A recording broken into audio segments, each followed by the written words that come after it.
Vericom's VGS one-step termination tool saves time and improves accuracy by seating and terminating all wires simultaneously with a quick, easy squeeze of the handle.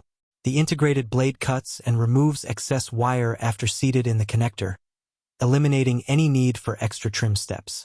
Built for simple one-handed operation, with an ergonomically designed handle for maximum grip and comfort, with an easy lock and unlock mechanism, this termination tool minimizes hand fatigue and helps reduce installation stress. When making a termination with Vericom's VGS one-step termination tool, first trim and prepare your VGS CAT6 or CAT6A cable. Arrange the twisted pairs into the appropriate slots of the RJ45 Keystone Jack.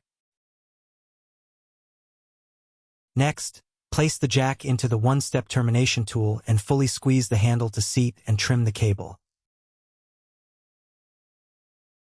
Place the rear cap on the RJ45 Keystone Jack. For more information on Vericom's one-step termination tool and VGS CAT6 and 6A solutions, contact us today.